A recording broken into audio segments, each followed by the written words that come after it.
Hello everyone, मैं सलोनी और स्वागत है आपका मेरे YouTube channel ready for study में। आज हम करेंगे हिंदी के 50 क्वेश्चन जो मोस्ट इम्पोर्टेंट हैं। एग्जाम मेन में से आपके क्वेश्चन बनेंगे और इसी तरह से क्वेश्चन जो है आपके वो बनाए जाएंगे। ठीक है, तो आज जो हमने टॉपिक किया था वर्ण विचार, उसी में से मैंने आपके जो ये 50 क्वेश्चन है वो बनाए हैं। तो चलिए, जो हमारी आज की वीडियो है वो हम शुरू करते हैं। सबसे पहला हमारा क्वेश्चन है कि वर्णमाला किसे कहते हैं। किसे कहते हैं वर्णमाला? इसमें ऑप्शन ए है आपका शब्द गणना को, ऑप्शन बी शब्द समूह को, सी वर्णों के व्यवस्थित समूह को और डी है आपका वर्णों के संकलन को। तो किसको कहेंगे हम वर्णमाला? वर्णमाला कहेंगे हम वर्णों के व्यवस्थित समूह को। ठीक है, तो जो इसमें ऑप्शन सी रहेगा वो आपका राइट आंसर रहेगा। ठीक है, वर्णमाला हम ना शब्द गणना को कहते हैं, ना शब्द समूह को कहते हैं, ना वर्णों के संकलन को कहते हैं। जो वर्णों के व्यवस्थित समूह जो होता है उसको हम वर्णमाला कहते हैं। ठीक है, चलिए अब हम चलते हैं इसे नेक्स्ट क्वेश्चन पर। इसमें है निम्न में से कंठ्य ध्वनियां कौन सी हैं? कौन सी है निम्न में से कंठ्य ध्वनियां? क ख य र च ज ट ठ। देखिए कंठ्य ध्वनियां आपकी कौन सी हैं? पहला है ऑप्शन आपका इसमें ए क ख। ये कौन सा है आपका? कैवर्ग है आपका। ये कौन सा है? कैवर्ग है। और कैवर्ग हमारी कौन सी होती है? कंठ्य ध्वनियां होती हैं। कौन सी आएंगी आपकी कंठ्य ध्वनियों में?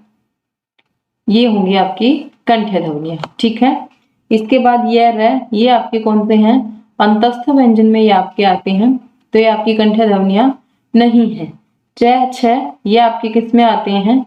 च छ ज झ और ये, इसी आपके किस में आएंगे? ये आपके आएंगे तालव्य में। ये आएंगे आपके तालव्य में। फिर है ट और ठ, ये आपके जाएंगे मूर्धन्य में।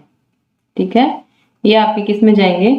मूर्धन्य में। ठीक है, तो इसमें पूछा है कंठ्य ध्वनियां कौन सी होती हैं? जो हमारा कैवर्ग होता है वो हमारी कौन सी होती है? कंठ्य ध्वनियां होती हैं, जिनके उच्चारण में कंठ से जो है वो आवाज निकलती है, तो वो कौन सी होती? कंठ्य ध्वनियां। तो कंठ्य ध्वनियां हमारी इसमें कौन सी है? क और ख। आप बोल के भी देख सकते हैं, क और ख। क ख ग, इसमें जो आपकी आवाज निकलेगी वो किससे निकलेगी? कंठ से और गले से निकलेगी। ठीक है, तो इसमें जो हमारा करेक्ट आंसर रहेगा, राइट आंसर हमारा इसमें होगा ए। ऑप्शन ए इसमें हमारा क्या है? राइट आंसर है। ठीक है, चलिए नेक्स्ट पे चलते हैं। नेक्स्ट क्वेश्चन है हमारा, स्थान के आधार पर बताइए मूर्धन्य व्यंजन कौन से हैं। स्थान के आधार पर बताइए मूर्धन्य व्यंजन कौन से हैं। सबसे पहले बात की मूर्धन्य व्यंजन आपके होते कौन से होते हैं मूर्धन्य व्यंजन? जिसमें बोलते समय जीभ जो है मूर्धा को स्पर्श करती है। किसको स्पर्श करती है? मूर्धा को स्पर्श करती है। कौन से होते हैं आपके मूर्धन्य व्यंजन? मूर्धन्य व्यंजन में आपके आएंगे ट, ठ, ड, ढ और नहीं, ये आएंगे आपके मूर्धन्य व्यंजन में। ठीक है, तो ग और ध क्या है आपका? ग तो आपका कैवर्ग का रह गया, यानी कि कंठ्य ध्वनि रहेगी। ठीक है, ये भी आपका नहीं है। फिर आ गया आपका ज और झ। तो ज और झ किस में जाएंगे आपके? ज और झ ये आपके जाएंगे तालव्य में, क्योंकि ये किसके हैं? आपके चैवर्ग के हैं, और चैवर्ग हमारा किस में होता है? तालव्य में। फिर है ड और ढ, ये इस किस में है आपके? ये जाएंगे आपके ट वर्ग में, यानी कि मूर्धन्य में। तो मूर्धन्य व्यंजन आपके कौन से हो गए? ये देखिए, ये हो गए आपके मूर्धन्य व्यंजन। तो ऑप्शन सी जो है आपका इसमें क्या हो गया? राइट आंसर हो गया। ऑप्शन डी जो आपको दिया है प और प, ये आपका प वर्ग है जो ओष्ठ में जाएगा। ठीक है, तो राइट आंसर हो गया आपका सी। चलिए नेक्स्ट क्वेश्चन पर चलते हैं। निम्न में से अलपप्राण वर्ण कौन से हैं? कौन से हैं अलपप्राण वर्ण में से? देखिए, सबसे पहले बात आती है कि अलपप्राण वर्ण हमारे होते कौन से हैं। कौन से होते हैं अलपप्राण वर्ण? जो हमारे 5 वर्ग होते हैं। कौन से होते हैं 5 वर्ग? क वर्ग, ठीक है, च वर्ग, ट वर्ग, त वर्ग और प वर्ग, ये हमारे 5 वर्ग होते हैं। ठीक है, इन सभी वर्गों का, ठीक है, प्रत्येक वर्ग का पहला, तीसरा और 5वां वर्ण और साथ में य, र, ल और व, ये हमारे किस में जाएंगे? अलप प्राण में होंगे। ठीक है, तो ये जो है हमारा फ और भ, ये कौन सा है? हमारा दूसरा और चौथा वर्ण है। ठीक है, पै वर्ग का हमारा कौन सा है? दूसरा और चौथा वर्ण है। तो ये तो ऑप्शन आपका क्या हो गया? गलत हो गया। ये अब अलप प्राण नहीं है, ये आपके जाएंगे महाप्राण में। ठीक है, फिर आ गया आपका थ और ध, ये किस में जाएंगे? आपके तय वर्ग में। ये भी तय वर्ग का आपका दूसरा और चौथा हो गया। ठीक है, तो ये भी ऑप्शन आपका गलत हो गया। फिर आपका ऑप्शन सी, क और ग, तो ये कौन सा है? क हमारा पहला वर्ण है और ग हमारा कौन सा वर्ण है? तीसरा वर्ण है। और अ हमारे क्या है? स्वर है। ठीक है, तो ऑप्शन जो सही होगा आपका वो होगा ऑप्शन सी, क और ग। अलप प्राण कौन से हैं? ऑप्शन सी, क और ग क्या है? आपके अलप प्राण है। तो ऑप्शन सी इसमें आपका क्या हो गया? राइट आंसर हो गया। चलिए नेक्स्ट पे चलते हैं। निम्न में से नासिक्य व्यंजन कौन सा है? कौन सा है नासिक्य व्यंजन? तो नासिक्य व्यंजन आपके होते कौन से हैं? जिनका उच्चारण करते समय प्राणवायु का ज्यादातर भाग किससे निकले? नाक से बाहर निकले, वो होते हैं आपके नासिक्य व्यंजन। ठीक है, और प्रत्येक 5 वर्ग अभी मैंने आपको बताया कि कौन 5 वर्ग होते हैं हमारे। प्रत्येक वर्ग का पंचमा अक्षर, प्रत्येक वर्ग का पंचमा अक्षर क्या होता है? नासिक्य व्यंजन होता है। ठीक है, कौन सा होता है? नासिक्य व्यंजन। तो नासिक्य व्यंजन हमारे होंगे, क वर्ग का हमारा होगा ड, ठीक है, च वर्ग का हमारा होगा ज, फिर होगा हमारा ये वाला न, फिर न और फिर मैं, ये होंगे हमारे नासिक्य व्यंजन। तो इसमें से देखिए इसमें कौन सा है? श क्या है हमारा? उसमें जाएगा, ये भी हमारा नहीं है, ये भी नहीं है। तो नासिक्य व्यंजन इसमें हमारा कौन सा है? ये वाला है हमारा नासिक्य व्यंजन। तो ऑप्शन डी जो है इसमें वो होगा आपका राइट आंसर। ठीक है, नेक्स्ट पे चलते हैं। नेक्स्ट क्वेश्चन है हमारा, हिंदी वर्णमाला में अयोगवाह वर्ण कौन से होते हैं? वही बात आ गई सबसे पहले कि अयोगवाह वर्ण हमारे होते कौन से होते हैं? अयोगवाह वर्ण, अयोगवाह वो वर्ण होते हैं जो ना तो स्वर की परिभाषा में सही बैठते हैं और ना ही व्यंजन की परिभाषा में सही बैठते हैं। ठीक है, इसलिए इन्हें क्या कहता है? अयोग। क्या है ये? अयोग, यानी कि जो योग में शामिल नहीं है, ना तो स्वरों के योग में इन्हें शामिल किया जाता है और ना ही इन्हें व्यंजनों के योग में शामिल किया जाता है। ठीक है, और वो हमारे कौन से हैं? अंग और अह, ये हमारे कौन से हैं? अयोगवाह वर्ण। ना ही इन्हें हम स्वरों में गिनते हैं और ना ही इन्हें व्यंजनों में गिनते हैं। ठीक है, तो ये है हमारे अयोगवाह वर्ण। देखिए अयोगवाह इसमें से हमारे कौन से हैं? ये भी नहीं है, ये भी नहीं। ऑप्शन सी जो है इसमें हमारा राइट आंसर होगा। ठीक है, अंग और अह हमारे कौन से हैं? अयोगवाह वर्ण होते हैं। इसमें अगर आपसे सिर्फ ये पूछा जाए कि अंग क्या है, तो इसको हम क्या कहेंगे? ये होगा हमारा अनुस्वार। ठीक है, ये हमारा होगा अनुस्वार। ऐसी ध्वनियां जो सिर्फ नाक में बोली जाती हैं, ठीक है, नाक से में बोली जाती, वो होंगे हमारे अनुस्वार। इसमें एक और होता है अनुनासिक, इसमें एक और होता है अनुनासिक। अनुनासिक हमारे कौन से होते हैं? जो नाक और मुंह दोनों से उच्चारित होते हैं वे अनुनासिक होते हैं। और एक होता है निर्नुनासिक, जो केवल मुंह से उच्चारित होते हैं वे होते हैं हमारे निर्नुनासिक। तो इसमें जो हमारा राइट आंसर रहेगा वो रहेगा ऑप्शन सी, अंग और अह। इसके बाद नेक्स्ट क्वेश्चन पर चलते हैं। नेक्स्ट क्वेश्चन हमारा, श, स और है कौन से व्यंजन कहलाते हैं? कौन से व्यंजन कहलाएंगे? प्रकंपी नहीं है, स्पर्शी भी नहीं है, ये हमारे कौन से कहलाएंगे? ऊष्म व्यंजन। कौन से होते हैं ऊष्म व्यंजन? जिनका उच्चारण करते समय प्राणवायु मुख में किसी विशेष स्थान पर घर्षण खाकर बाहर निकले और गर्मी पैदा करे, वे होते हैं हमारे ऊष्म व्यंजन। या इनको हम इस तरह से भी कह सकते हैं, जिनका उच्चारण करते समय मुख से गर्म वायु जो है बाहर निकले। इनका आप उच्चारण करके भी देख सकते हैं। जब इनका उच्चारण करते हैं तो जो हवा जो निकलती है वो गर्म हवा निकलती है मुंह से, इसलिए हम इनको ऊष्म व्यंजन कहते हैं। ठीक है, प्रकंपी हमारा नहीं है, स्पर्शी भी नहीं है, ऊष्म व्यंजन श और है हमारे कौन से? ऊष्म व्यंजन। तो ऑप्शन सी जो होगा इसमें आपका राइट आंसर होगा। ठीक है, नेक्स्ट क्वेश्चन पर चलते हैं। निम्न में से सघोष वर्ण कौन सा है? कौन सा होता है सघोष वर्ण? देखिए कौन सा होता है? 5 वर्ग थे हमारे, ठीक है, 5 वर्ग मैंने आपको अभी बताए थे।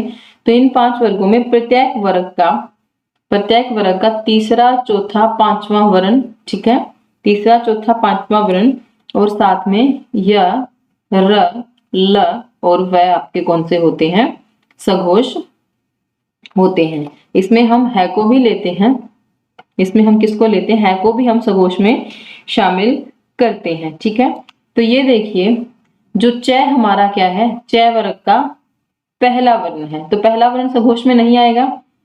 ख, ख हमारा कौन सा वर्ण है, दूसरा वर्ण है ख, क वर्ग का, तो ये भी नहीं आएगा। ठ भी हमारा दूसरा है, ट वर्ग का दूसरा वर्ण है। फिर आ गया मैं किसका है, प वर्ग का पांचवा, प वर्ग का पांचवा वर्ण है, और पांचवा वर्ण क्या होता है हमारा, सघोष होता है। तो इसमें जो राइट आंसर रहेगा वो आपका रहेगा ऑप्शन डी, मैं। ठीक है, नेक्स्ट क्वेश्चन पर चलते हैं। हिंदी में मूलतः वर्णों की संख्या कितनी होती है, कितनी होती है मूलतः वर्णों की संख्या हिंदी में। देखिए हमारे स्वर कितने होते हैं, 11 हमारे स्वर होते हैं। फिर आती है बात व्यंजन की, व्यंजन कितने होते हैं, 33 हमारे कितने होते हैं, व्यंजन होते हैं 33, ये हो गए हमारे 44। ठीक है, इसके बाद इसमें हम दो हमारे किसमें जोड़ते हैं, अयोग व, अंग और अह इसमें हम जोड़ते हैं। 4 हम इसमें जोड़ते हैं हमारे संयुक्ताक्षर। ठीक है, और 2 इसमें हमारे जोड़ते हैं उत्क्षेप ज्या, जिनको हम ताड़न जाप भी बोलते हैं वो। अब इनका हमारा टोटल कितना हो गया, देखिए ये हो गए 52 यानी कि 52। ठीक है, तो हिंदी में मूलतः वर्णों की संख्या हमारी कितनी है, 52। इसमें हम स्वर व्यंजन, 2 हमारे अयोगवा, 4 हमारे संयुक्त व्यंजन, और 2 जो ताड़न जाट या जिनको हम उत्क्षिप्त व्यंजन भी बोलते हैं वो हमें इसमें शामिल होंगे। तो मूलतः वर्णों की संख्या कितनी है, 52। ऑप्शन बी इसमें रहेगा आपका करेक्ट आंसर। ठीक है, नेक्स्ट क्वेश्चन पर चलते हैं। जय ध्वनि किसके अंतर्गत आती है, किसके अंतर्गत आती है जय ध्वनि। देखिए हमारे 4 संयुक्त व्यंजन हैं, अक्ष, त्र, जय और श, ये हमारे कौन से हैं, संयुक्त व्यंजन हैं। ठीक है, तो ये इसमें से हमारा कौन सा है, ये। ठीक है, जय, तो ये ध्वनि किसके अंतर्गत आती है, ये ध्वनि हमारी आएगी संयुक्त वर्ण के अंतर्गत। ठीक है, तो ऑप्शन ए इसमें रहेगा आपका राइट आंसर। नेक्स्ट क्वेश्चन पर चलते हैं। अक्ष वर्ण किन वर्णों के योग से बना है। ठीक है, किन वर्णों के योग से बना है, ये भी हमारा क्या है, संयुक्त वर्ण है। संयुक्त वर्ण को हम संयुक्ताक्षर के नाम से भी जानते हैं। ठीक है, ये है हमारे संयुक्त वर्ण। ठीक है, संयुक्ताक्षर हमारे होते कौन से हैं, ऐसे वर्ण जिनमें कम से कम 2 व्यंजन व 1 स्वर हो, यानी कि कुल जो है 3 वर्णों का जिसमें योग हो, वो होते हैं हमारे संयुक्त अक्षर। ठीक है, तो इसका जो हमारा बनेगा वो रहेगा कुछ इस तरह से, क के नीचे हमारे हलंत रहेगा, यानी कि क इसमें क्या है, आधा, और श जो है इसमें क्या है, पूरा है। तो ये जो है इसमें देखिए आप कहाँ है, ऑप्शन ए, ऑप्शन ए इसमें जो हमारा क्या है, राइट आंसर है। इसको हम कुछ इस तरह से भी लिख सकते हैं, अगर ये आपको पेपर में दिया हो तो ये भी आपका गलत नहीं होगा। ठीक है, आप इसको भी इसमें राइट आंसर मान सकते हैं। ठीक है, चलिए नेक्स्ट पे चलते हैं।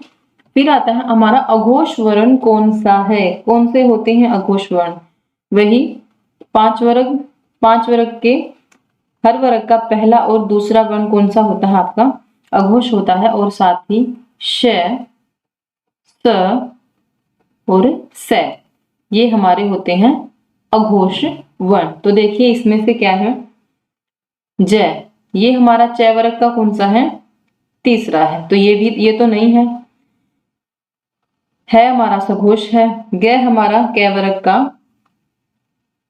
वर्ग का हमारा कौन सा है, ये क ख ग घ। ठीक है, ये हमारा चौथा है। तो जो अघोष में कौन सा है, श, ये श हमारा किस में जाएगा, अघोष में जाएगा। तो ऑप्शन बी जो होगा इसका हमारा राइट आंसर होगा। ठीक है, चलिए नेक्स्ट पे चलते हैं। इनमें से कौन सा संयुक्त व्यंजन है, कौन सा है संयुक्त व्यंजन। देखिए संयुक्त व्यंजन अभी मैंने आपको बताए थे कौन से होते हैं, अक्ष, त्र, ज और श्र, ये होते हैं हमारे संयुक्त व्यंजन। इनमें से कौन सा है इसमें देखिए, तय नहीं है, ये तय वर्ग का है, ठीक है। ये हमारे कौन से हैं, ताड़नजात हैं। तो ये जो ग है हमारा, ये हमारा इसमें ज है जो, ये हमारा क्या है, संयुक्त व्यंजन है। तो ऑप्शन सी इसमें होगा आपका राइट आंसर, ठीक है। नेक्स्ट पे चलते हैं। निम्न में से कौन सा वर्ण उच्चारण की दृष्टि से दंत्य नहीं है? कौन से होते हैं आपके दंत्य? त, थ, द, ध और न, ये होते हैं आपके दंत्य। कौन से होते हैं? दंत्य होते। तो इनमें से देखिए, द है आपका दंत्य, त भी है और न भी है। कौन सा नहीं है? ट नहीं है, ये आपका ट वर्ग है। ट वर्ग आपका किस में होता है? मूर्धन्य में होता है, ठीक है। तो ऑप्शन बी जो होगा इसमें आपका राइट आंसर होगा। चलिए नेक्स्ट पे चलते हैं। जिन शब्दों के अंत में आ आता है उन्हें क्या कहते हैं? क्या कहते हैं उन्हें? देखिए, अनुस्वार। अनुस्वार कौन से होते हैं हमारे? जो ध्वनियां सिर्फ नाक में उच्चारित होती हैं उनको हम क्या बोलते हैं? अनुस्वार। अकारांत, जिन शब्दों के अंत में क्या आता है?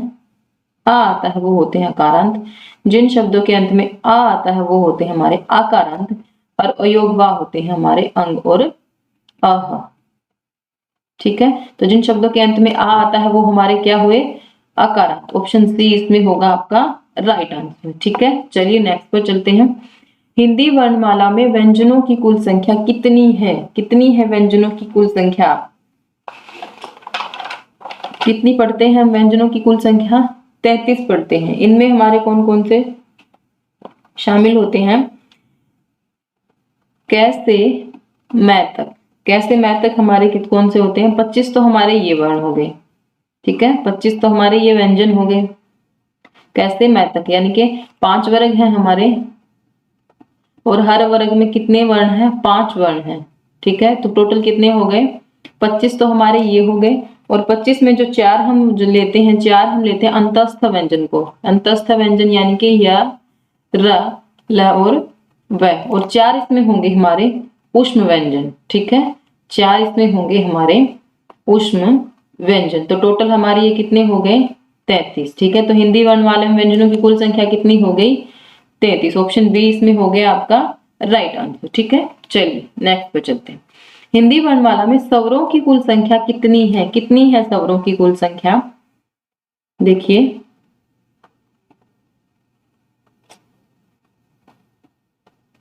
कौन से होते हैं हमारे?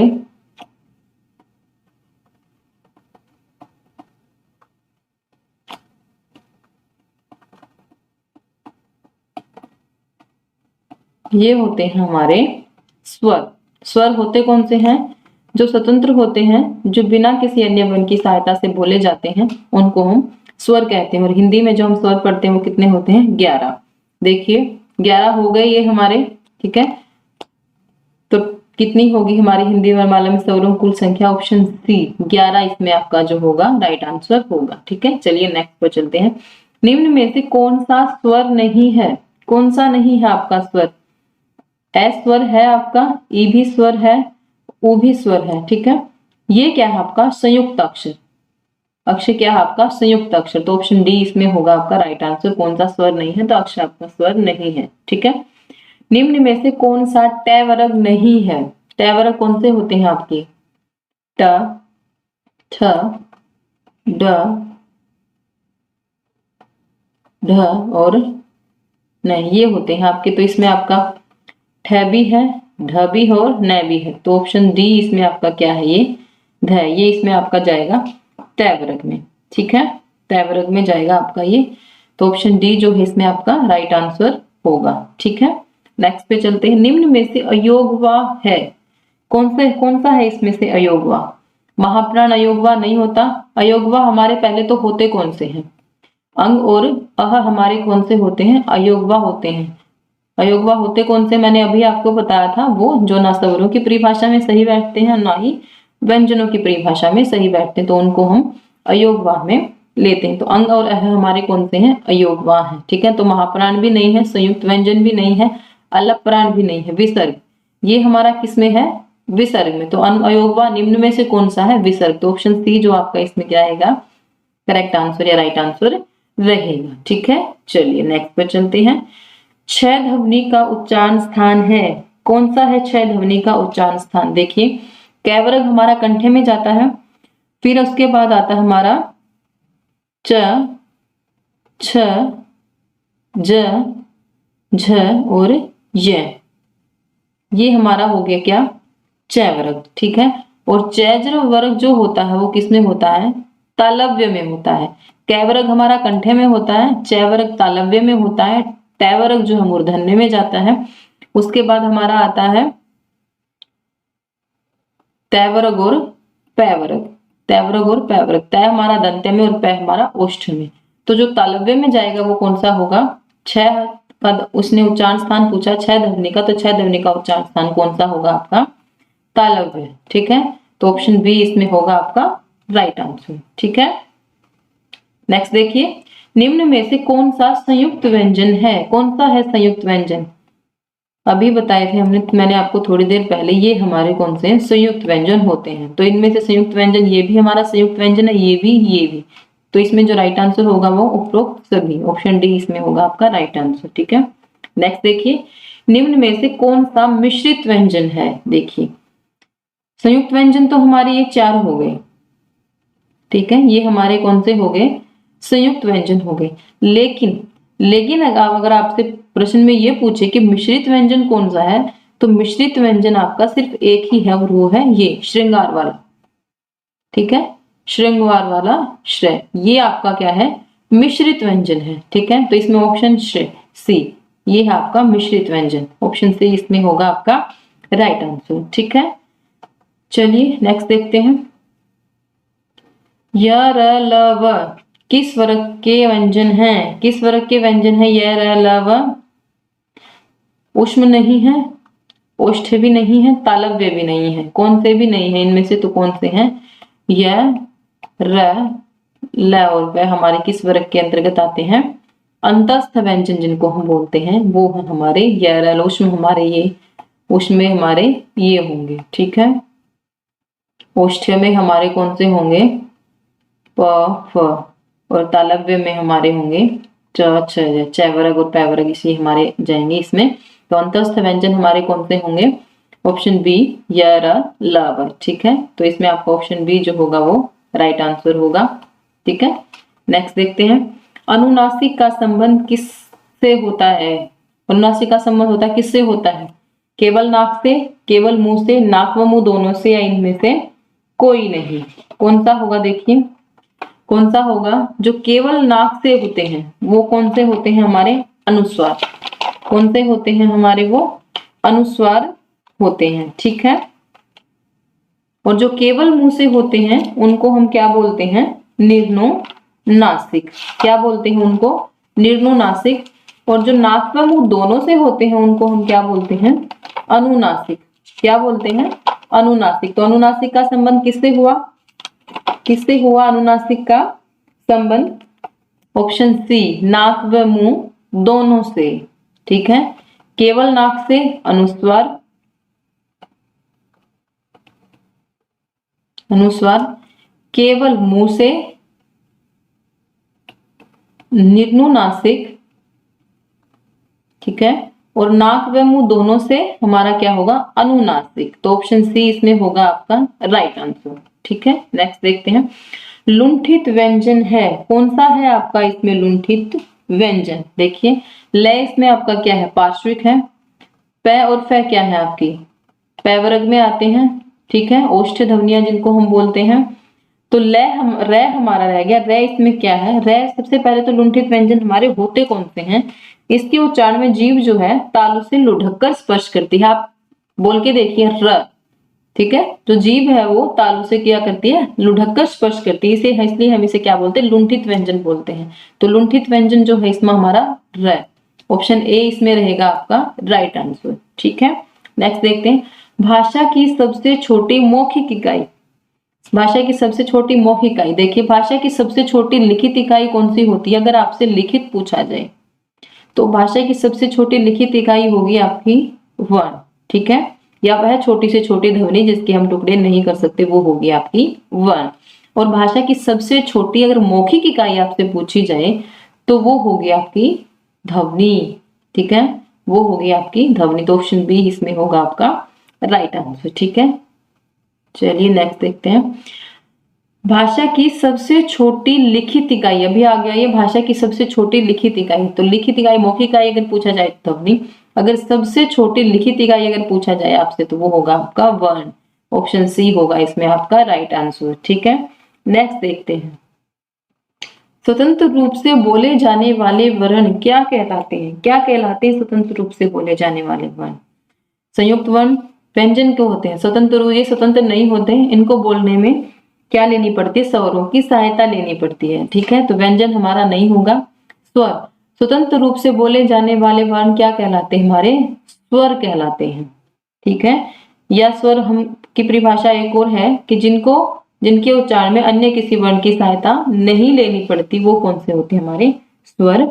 या प्राणवायु जो है इसमें बिना किसी रुकावट के बाहर निकलती है, वो होते हैं स्वर। तो स्वतंत्र रूप से बोले जाने वाले वर्ण क्या कहलाते हैं? स्वर कहलाते हैं। ऑप्शन बी इसमें होगा आपका राइट आंसर। ठीक है, नेक्स्ट देखते हैं। निम्न में से कौन सा हर्ष स्वर है? कौन से होते हैं हर्ष स्वर हमारे? जिनके उच्चारण में सबसे कम समय लगता है, जिनके उच्चारण में सबसे कम समय लगता है, सबसे कम समय लगता है। ठीक है, जिनके उच्चारण में सबसे कम समय लगता है, या ये कहें कि सिर्फ एक मात्रा का समय लगता है, एक मात्रा का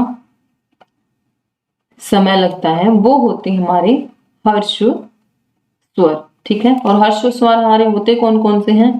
अ, ई, उ और री, ये हमारे होते हैं हर्ष स्वर। तो देखिए कौन से हैं इसमें? आ हमारा दीर्घ में जाएगा, ये भी दीर्घ में और ये भी दीर्घ में। ऑप्शन सी अ, ये हमारा क्या होगा? हर्ष स्वर होगा, और ये हमारा क्या होगा? राइट आंसर होगा। ठीक है, इसके बाद है आपका मध्य स्वर है।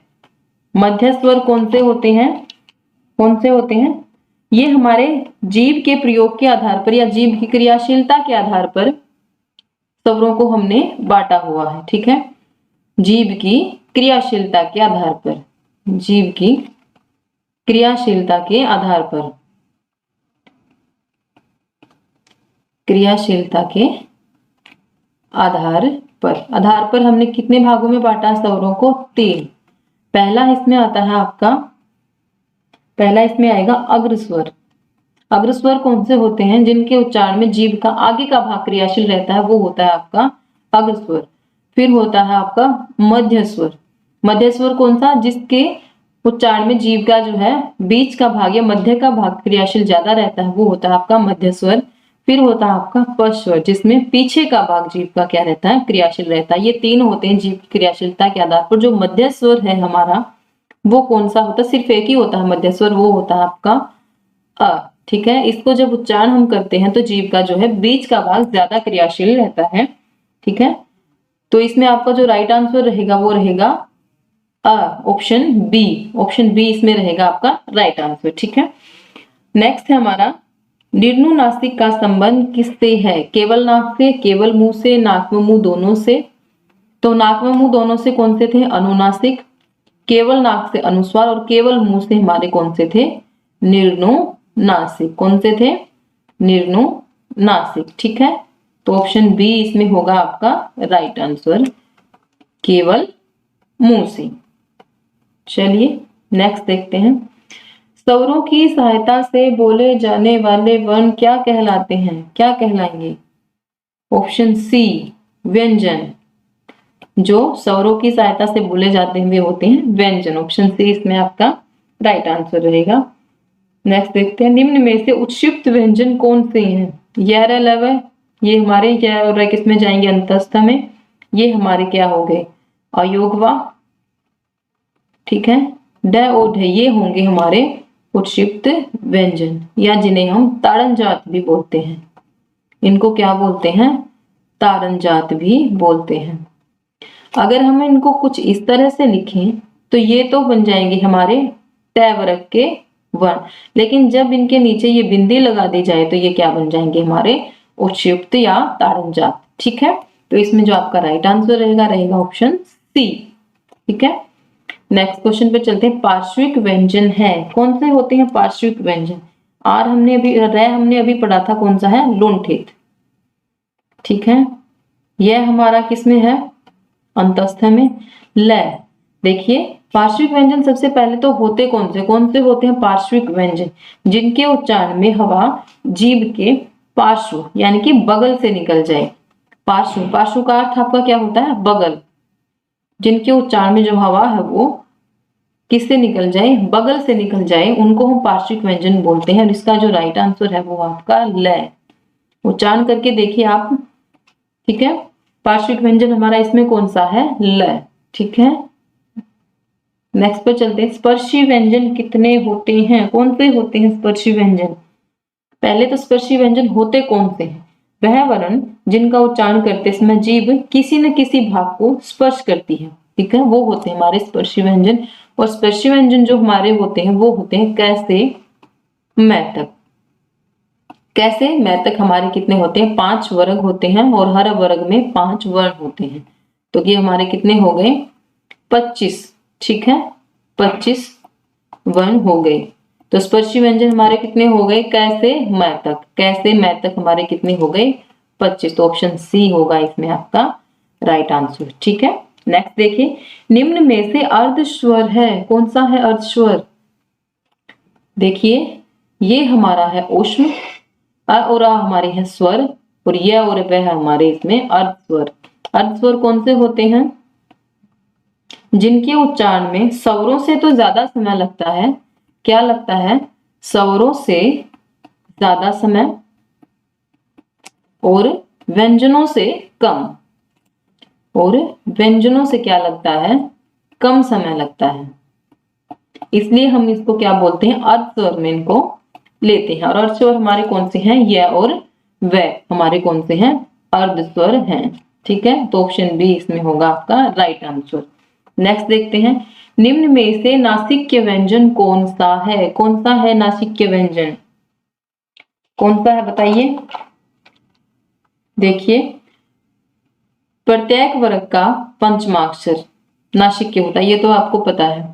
प्रत्येक वर्ग का पंचमाक्षर। ठीक है, प्रत्येक वर्ग का पंचमाक्षर आपका क्या होता है, नासिक्य व्यंजन होता है। ठीक है, तो कै वर्ग में आपका नासिक्य ये है। ठीक है, च वर्ग में आपका नासिक्य व्यंजन ये है, ट वर्ग में ये। ठीक है, और त वर्ग में ये और पै वर्ग में ये। तो इनमें से देखिए ये नहीं है, ये भी नहीं है और ये भी नहीं है, न। ठीक है, त वर्ग का जो है ये न पंचमाक्षर जो आपका क्या रहेगा, नासिक्य व्यंजन रहेगा। तो ऑप्शन सी इसमें आपका होगा राइट आंसर। ठीक है, नेक्स्ट देखिए। निम्न में से कौन सा पै वर्ग नहीं है? पै वर्ग देखिए आप, प, प, ब, भ और म। तो इनमें से कौन सा है, ये भी आपका पै वर्ग है, ये भी आपका पै वर्ग है, ये भी आपका पै वर्ग। कौन सा नहीं है, सी नहीं है, ध। तो ऑप्शन सी इसमें होगा आपका राइट आंसर। ठीक है, नेक्स्ट पे चलते हैं। निम्न में से कौन सा तालव्य व्यंजन है, कौन सा है तालव्य व्यंजन? तालव्य व्यंजन आपके कौन से होते हैं? च वर्ग होता है आपका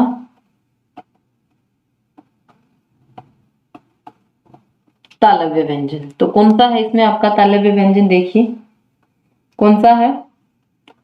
ये आपका नहीं है, कंठ है, ये आपका मूर्धा, और ये आपका त और थ आपका किस में जाएगा, दंत में। तो जो तालव्य में होगा वो होगा आपका ऑप्शन बी। ऑप्शन बी इसमें होगा आपका राइट आंसर। ठीक है, नेक्स्ट देखिए। महाप्राण है, कौन से होते हैं महाप्राण? सबसे पहले बात करें महाप्राण होते कौन से हैं। वही हमारे 5 वर्ग, और प्रत्येक वर्ग का दूसरा और चौथा, और साथ में श, स, और ये आपके कौन से होंगे, महाप्राण होंगे। ठीक है, तो अब देखिए जो प और भ आपका क्या है, ये दूसरा और चौथा वर्ण है किसका, पैवरक का। ये आपका पहला और तीसरा वर्ण है कैवरक का। ये आपके क्या है, स्वर हैं, और ये आपके पैवरक के हैं, पहला और तीसरा। ठीक है, तो हम महाप्राण हमारे थे कौन से, दूसरा और चौथा। तो दूसरा और चौथा वर्ण इसमें कौन सा है, ये है हमारे पैवरक का दूसरा और चौथा वर्ण। तो राइट आंसर इसमें होगा आपका ए। ठीक है, महाप्राण है ए, प और भ। नेक्स्ट देखिए, निम्न में से दीर्घ स्वर है। दीर्घ स्वर कौन से होते हैं, जिनके उच्चारण में हर्ष स्वर से दुगना, या ये कह सकते हैं जिनके उच्चारण में दो मात्रा का समय लगता है। जिनके उच्चारण में दो मात्रा का समय लगे वो होते हैं हमारे दीर्घ स्वर। ठीक है, तो दीर्घ स्वर हमारे कौन से होंगे, ये हमारा क्या है, हर्ष स्वर, ये भी हर्ष और ये भी है। तो दीर्घ स्वर इसमें हमारे कौन से होंगे, ये होंगे। दीर्घ स्वर हमारे होते कौन कौन से हैं,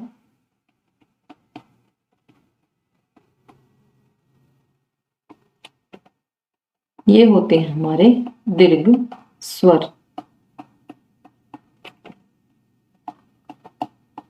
ठीक है, ये हमारे कितने हो गए, 7, और 4 हमारे कौन से थे, हर्ष। हो गए हमारे टोटल 11 स्वर। ठीक है, नेक्स्ट देखिए, है वर्ण है वर्ण हमारा किसमें आता है, है वर्ण को हम लेते हैं महाप्राण में और सघोष में। ठीक है वर्ण हमारा किसमें आता है, महाप्राण हमारे कौन से होते हैं, हर वर्ग का दूसरा चौथा, और साथ में ये होते हैं हमारे महाप्राण। ठीक है, सघोष में भी हम है को लेते हैं। ठीक है, गैर लैवक के साथ क्या होता है हमारा, सघोष होता है। ठीक है, तो इसमें जो है वर्ण आपका क्या होगा, वो ऑप्शन सी इसमें होगा आपका राइट आंसर, सघोष और महाप्राण। है वर्ण है सघोष और महाप्राण। श्रेय वर्ण किन वर्णों के संयोग से बना है, किन वर्णों के संयोग से बना है, इसमें आपका जो राइट आंसर है वो है श, नीचे आपका हलंत और फिर र। देखिए ये आपका किसमें है, ये नहीं है, ये भी नहीं है और ये भी नहीं है। ऑप्शन बी इसमें होगा आपका राइट आंसर। या आपको आप इन्हें कुछ इस तरह से भी लिख सकते हैं, इसमें आपका श आधा है, र भी आधा है और ये आपका पूरा है। लेकिन ये जो है इसमें का ये आधा और ये पूरा है, दोनों ही तरह से हम इसको लिख सकते हैं। इनमें से कौन सा भी आपका गलत नहीं है, लेकिन क्वेश्चन के हिसाब से ऑप्शन बी हमारा क्या रहेगा, राइट आंसर। नेक्स्ट देखिए, ओम को किस तरह का स्वर माना जाता है। हर्ष स्वर हमारे कौन से होते हैं, जिनमें एक मात्रा का समय लगता है। ठीक है, दीर्घ स्वर जिनमें दो मात्रा का समय या हर्ष स्वर से दुगना समय लगता है, और प्लुत स्वर हमारे कौन से होते हैं, जिनमें दो से ज्यादा मात्रा का समय लगे, जिनके उच्चारण में दो से ज्यादा मात्रा का क्या लगे, समय लगे। ठीक है, दो से ज्यादा मात्रा का समय लगे, और इसका उदाहरण हम क्या लेते हैं हमेशा, ओम। ये हमारा क्या है, प्लुत स्वर। तो ऑप्शन बी इसमें होगा आपका राइट आंसर। ठीक है, नेक्स्ट देखिए, जिन स्वरों के उच्चारण में मुंह सबसे कम खुलता है, किसमें खुलता है आपका सबसे कम मुंह, कौन से होते हैं हमारे, इसमें ऑप्शन ए में दिया है संवर्त, ऑप्शन बी है इसमें हमारा विवर्त, फिर हमारा पश्च और फिर अग्रस्वर। तो पश्च और अग्रस्वर तो मैंने आपको बताए थे कौन से होते हैं, जीभ की क्रियाशीलता के आधार पर इनको बांटा जाता है। पश्च स्वर जिसमें जीभ का पीछे का भाग क्रियाशील रहे, और अग्रस्वर जिसमें आगे का भाग क्रियाशील रहे। ठीक है, अब बात आई है संवर्त और विवर्त। संवर्त हमारे कौन से होते हैं, जिनके उच्चारण में मुंह बहुत कम या बंद ही रहता है, लगभग वो होते हैं हमारे संवर्त। जिनके उच्चारण में मुंह सबसे कम खुलता है या लगभग बंद ही रहता है, तो उनको कहते हैं हम संवर्त। और विवर्त हमारे होते हैं जिनके उच्चारण में मुंह पूरा खुलता है। ठीक है, तो संवर्त हमारे कौन से होते हैं, संवर्त में हमारे आते हैं ई, उ और दी, ये आएंगे हमारे संवर्त में। ठीक है, तो सबसे मुंह कम किसमें खुलता है, संवर्त में खुलता है।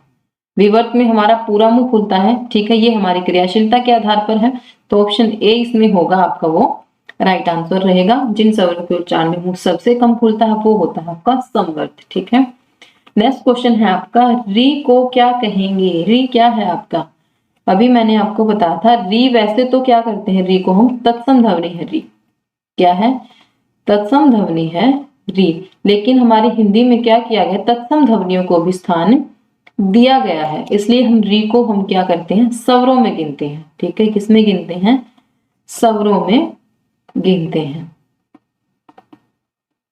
देखिए यहां आएगा हमारा री। ठीक है, तो री को क्या कहेंगे हम, स्वर।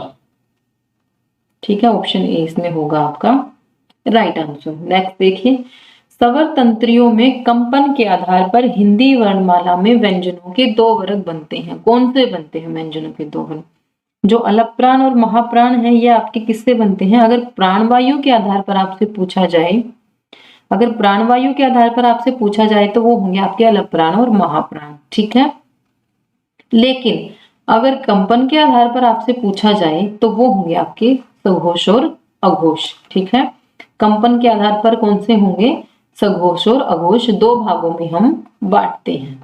ठीक है, कंपन के आधार पर। ठीक है, तो जो ऑप्शन बी है इसमें वो होगा हमारा राइट आंसर। कंपन के आधार पर हिंदी वर्णमाला के व्यंजनों को दो वर्गों में बांटते हैं और वे दो वर्ग कौन से हैं, अघोष और सघोष। ठीक है, ये देखिए आपका जय ध्वनि किसके अंतर्गत आती है, किसके अंतर्गत आती है जय ध्वनि, मूल शब्द, घोष वर्ण, संयुक्त वर्ण और ऊष्म व्यंजन, किसमें आएगी, अक्षय, त्र, जय और श्रेय, ये होंगे हमारे संयुक्त व्यंजन। तो ये जो है हमारा क्या है, संयुक्त वर्ण। ठीक है, क्या होगा हमारा संयुक्त वर्ण या संयुक्त अक्षर भी हम जिसको बोलते हैं, ऑप्शन सी इसमें होगा आपका राइट आंसर। अब हमारा लास्ट क्वेश्चन है, आज हम जो करेंगे वो 50 क्वेश्चन ही करेंगे।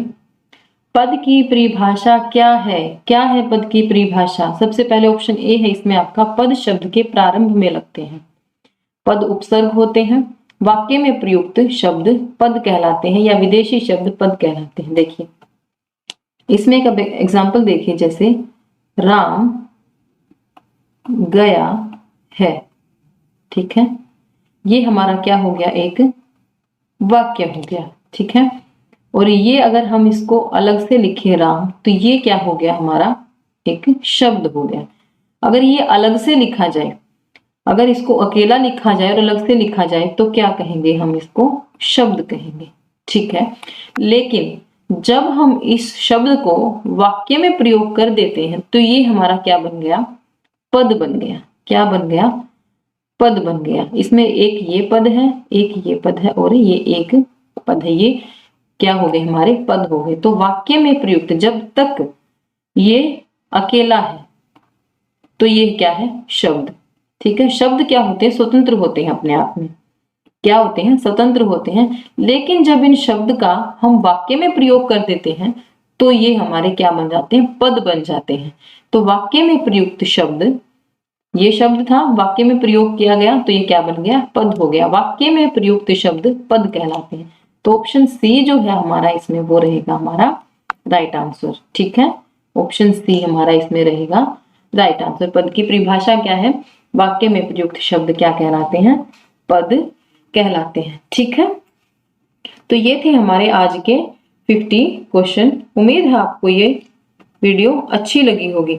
इससे नेक्स्ट वीडियो में हम फिर 50 क्वेश्चन लेकर आएंगे हमारे नेक्स्ट पार्ट के। अगर इसमें से अभी अब आपको कोई भी डाउट हो तो वर्ण विचार की जो वीडियो है वो मेरे चैनल पर है, वो है, उसको आप अच्छे से देख सकते हैं। फिर जो ये आपके जितने भी क्वेश्चन है इनको करने में आपको कोई भी दिक्कत नहीं आएगी। ठीक है, ये मोस्ट इंपॉर्टेंट क्वेश्चन है। ऐसे ही क्वेश्चन जो है, इसी प्रकार के जो क्वेश्चन है वो आपसे एग्जाम में पूछे जाते हैं। ठीक है, तो इनको आप अच्छे से और ध्यान से करिएगा। चलिए, जो आज की जो हमारी वीडियो है वो हम यही समाप्त करते हैं। उम्मीद है आपको जो ये वीडियो मेरी है अच्छी लगी होगी। अगर आपको ये वीडियो अच्छी लगी तो इसे लाइक करें, चैनल को सब्सक्राइब करें और साथ ही आप बेल आइकन को हिट करें ताकि मेरी आने वाली वीडियो की नोटिफिकेशन आपको मिले। Thank you so much.